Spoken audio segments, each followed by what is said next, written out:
Hello दोस्तों, और एक बार फिर से मौजूद हूँ मैं आपके साथ, इस बार मार्च 2024 के करंट अफेयर्स के साथ। ठीक है, तो आइए बिना टाइम वेस्ट करे हुए स्टार्ट करते हैं। सबसे पहला हमारा मिशन दिव्यास्त्र, ये काफ़ी एग्ज़ाम के लिए काफ़ी इंपॉर्टेंट है। ये है क्या? बेसिकली जो हमारी इंडियनली डेवलप्ड मिसाइल है अग्नि 5, इसके साथ हमने MRIV टेक्नोलॉजी को यूज़ किया है। ठीक है, और ये एक्सपेरिमेंट हमारा काफ़ी सक्सेसफुल रहा है, और इसी को क्या बोला है? मिशन दिव्यास्त्र। अब ये समझते हैं कि ये MRIV टेक्नोलॉजी क्या है। फ्रेंड्स, आपको पता है जैसे अग्नि 5 हमारी एक इंटरकॉन्टिनेंटल बैलिस्टिक मिसाइल है, जिसकी रेंज 5000 किलोमीटर से भी ज़्यादा है। तो बेसिकली MRIV टेक्नोलॉजी क्या है?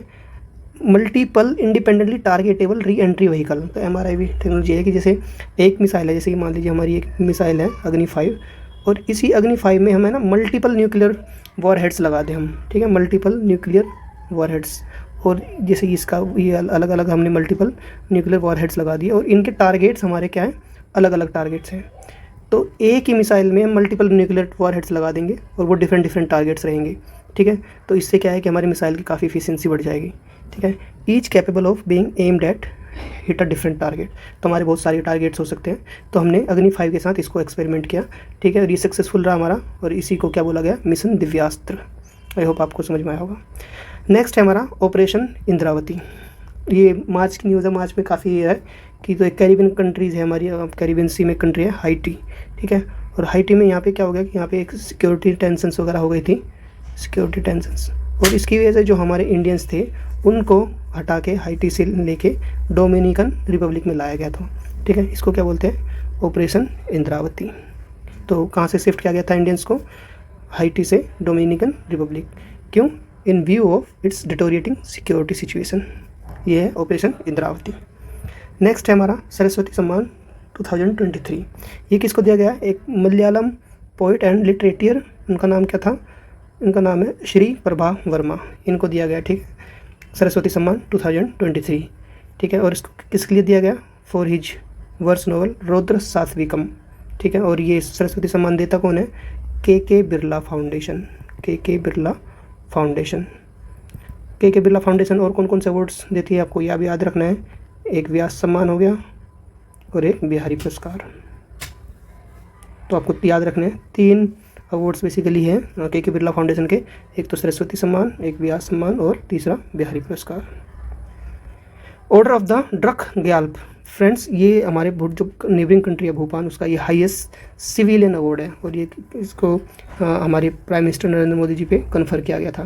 तो अगर ये सवाल आता है कि order of the Druk Gyalpo is the highest civilian award of which country, so you have to remember it's Bhutan. ठीक है, order of the Druk Gyalpo ये थे। नेक्स्ट है हमारा the Scandinavian nation which has become the 32nd member of the North Atlantic Treaty Organization. तो ये कौन सा है? स्वीडन। नाटो का 32वां मेंबर कंट्रीज ने ज्वाइन किया, वो कौन सा था? Sweden. The place in Bihar at which Hindustan Urvarak and Rasayan limited HURL fertiliser plant was inaugurated by the prime minister. कौन सा है? बरौनी। बरौनी इन बिहार। यहाँ पे कौन सा जो हिंदुस्तान का Urvarak Rasayan and limited HURL fertiliser plant inaugurate किया? डिसीजन बरौनी, बिहार। नेक्स्ट है इंटरनेशनल वीमेंस डे। ये कुछ डेट्स आपको याद रखनी है, कई बार मैच द फॉलोइंग में पूछ लेते हैं। इंटरनेशनल वीमेंस डे कब सेलिब्रेट करते हैं? 8 मार्च को, और इस बार का थीम क्या था? Inspire inclusion. ऐसे ही वर्ल्ड वाइल्ड लाइफ डे कब सेलिब्रेट करते हैं? 3 मार्च को। इस बार का थीम क्या था? Connecting people and planet exploring digital innovation in wild life conservation. तो फ्रेंड्स, कई बार थीम्स भी जो इंपॉर्टेंट डेज होते हैं हमारे, उनके थीम्स भी पूछ लेते हैं, तो उनकी थीम्स भी आपको याद रखनी है। ठीक है, इंटरनेशनल वीमेंस डे का इंस्पायर इंक्लूजन, और वर्ल्ड वाइल्ड लाइफ डे का connecting people and planet exploring digital innovation in wild life conservation. World consumer rights day 15 मार्च को। वर्ल्ड वाटर डे 22 मार्च को। अब ऑस्कर अवार्ड्स की तरफ बढ़ते हैं। तो 96 एकेडमी अवार्ड्स, जिनको ऑस्कर भी बोला जाता है। तो बेस्ट पिक्चर कौन सी थी? ओपेनहाइमर, और ये इसके डायरेक्टर कौन थे? Christopher Nolan. ठीक है, बेस्ट डायरेक्टर बता दें मैंने आपको, Christopher Nolan for Oppenheimer. Best actor कौन थे? सिलियन मर्फी, और इनको किस मूवी के लिए मिला? ओपेनहाइमर के लिए। ठीक है, स्पोर्ट्स की बात करें तो 2023-24 का जो रणजी ट्रॉफी विनर है वो कौन था? मुंबई। और मुंबई ने किसको हराया? डिफीटेड विदर्भ। ठीक है, French mathematician who has been awarded the Abel Prize for 2024, it's Michael Talagrand. ठीक है, ये एबल प्राइज़ किसको मिला? Michael Talagrand. और ये मैथमेटिक्स की फील्ड का आप इसको नोबेल प्राइज़ कह सकते हैं, कि Nobel prize in the field of mathematics. तो इसका नाम क्या है? Abel price. किसको मिला? माइकल टेलेग्रांड को। आप कमेंट करके ये बताइए कि ये कौन सी कंट्री के हैं। ठीक है। नेक्स्ट है हमारा फ्रेंड्स IIT मैड्रास ने स्विस पोर्ट टेक्नोलॉजी, एक स्विस हाइपरलूप कंपनी है, उसके साथ एक MOU साइन किया है, ठीक है, to pioneer hyperloop systems in India. Hyperloop system आपको याद होगा कि ये 2013 में जो हमारे बिलियनियर है एलोन मस्क, उन्होंने ये प्रपोज़ किया था। और इसमें क्या है इसका कि हाइपरलूप टेक्नोलॉजी है क्या बेसिकली कि एक लूप टाइप का बना देंगे, एक ट्यूब टाइप बना देंगे और उसमें एक पोर्ट होगा और वो बहुत इसके एक तरह से यहाँ पे वैक्यूम होगा या बहुत ही लेस फ्रिक्शन, और इसके अंदर इस ट्यूब के अंदर ये जो पोर्ट होगा ये ट्रैवल करेगा। और इसकी स्पीड कितनी होगी, इसकी स्पीड जो एरोप्लेन की स्पीड होती है 1000 किलोमीटर प्रति घंटा की रफ्तार से ये चलेगा। तो अभी ये कि आप देख लीजिए कि ज़मीन पे ही हवाई जहाज एक तरह से उड़ेगा।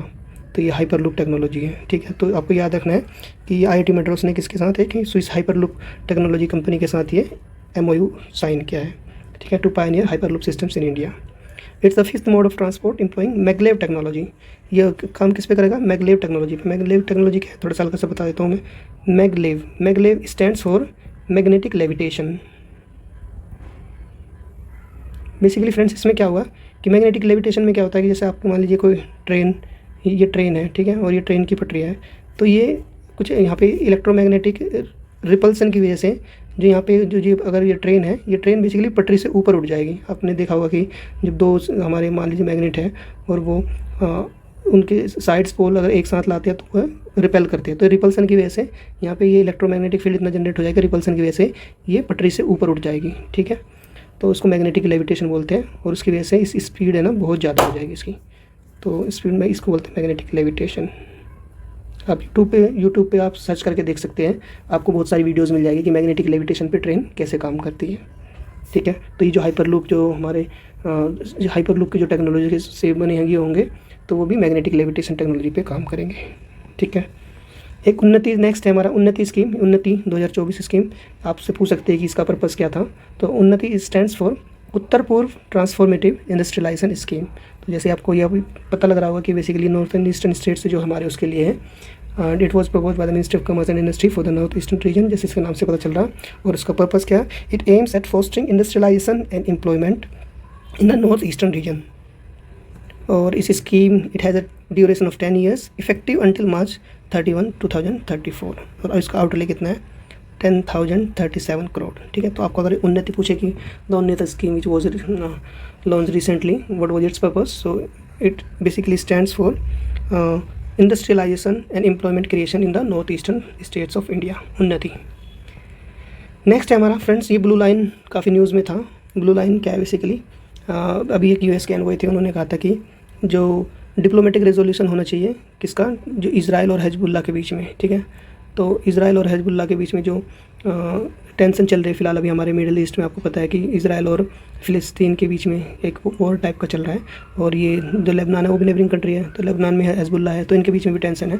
तो US एनवॉय ने कहा कि भाई जो इज़राइल और लेबनान के बीच में वो जो भी इनके टेंशन है वो डिप्लोमेटिकली रिजोल्व होनी चाहिए, ठीक है, अलोंग द ब्लू लाइन। और ब्लू लाइन क्या है, it's the UN demarcated boundary separating Lebanon and Israel. तो क्वेश्चन में आ सकता है आपसे कि blue line was in news recently, which 2 countries are being separated by blue line. So you have to remember blue line is separates Israel and Lebanon, ठीक है। It's a UN demarcated boundary separating Lebanon and Israel. Next है हमारा ice cube न्यूट्रोनो observatory eight अर्थ south pole. तो friends हम आपको पता है कि जो न्यूट्रोनो की बहुत ज़्यादा खोज चल रही है आजकल, तो हमारे पास ये आइस क्यूब न्यूट्रिनो ऑब्जर्वेटरी है साउथ पोल पे। और इसने क्या किया है, इट हैज़ डिटेक्टेड न्यूट्रिनोज क्या है, which are sub atomic particles, ठीक है। तो ये पूछे कि अगर रिसेंटली किस न्यूट्रिनो ऑब्जर्वेटरी ने न्यूट्रिनोज डिटेक्ट किए हैं, तो वो कौन सा होगा, ice cube neutrino observatory at south pole. और ये न्यूट्रिनोज जो सब एटॉमिक पार्टिकल्स हमारे लिए इंपॉर्टेंट क्यों हैं, कि इसलिए इंपॉर्टेंट है क्योंकि ये हम अर्थ की बहुत सारी मिस्ट्रीज़ हैं कि अर्थ एग्जैक्टली आया कैसे, अर्थ बना कैसे, तो ये बहुत सारी जो मिस्ट्रीज़ है उससे रिलेटेड उसको हेल्प करेगा ये फाइंड करने में। तो न्यूट्रिनोज काफ़ी इंपॉर्टेंट है हमारे लिए, ठीक है।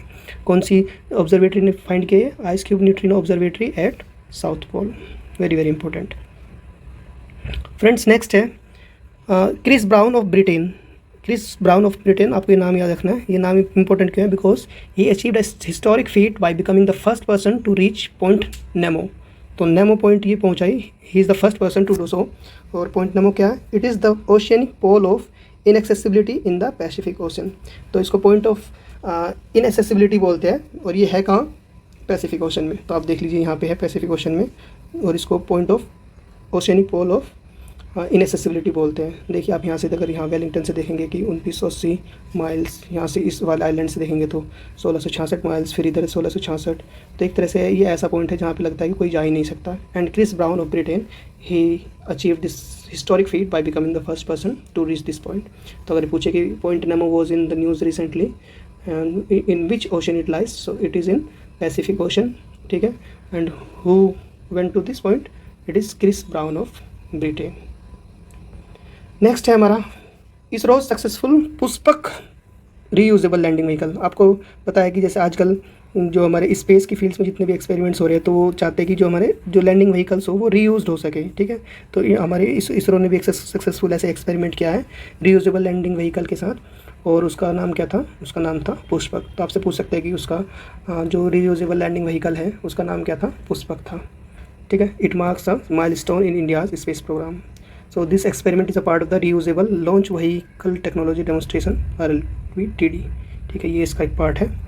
Programme reaffirm indigenous high speed autonomous landing technologies. तो अगर ये रीयूजेबल लैंडिंग व्हीकल का नाम पूछते हैं कि इसरो ने भी सक्सेसफुली कौन से रीयूजेबल लैंडिंग व्हीकल का एक्सपेरिमेंट किया है, सो it is Pushpak. This name is very important. तो फ्रेंड्स, ये थे हमारे मार्च के करंट अफेयर्स। ऑलमोस्ट मैंने सारे जो इंपॉर्टेंट करंट अफेयर्स थे आपके साथ डिस्कस किए।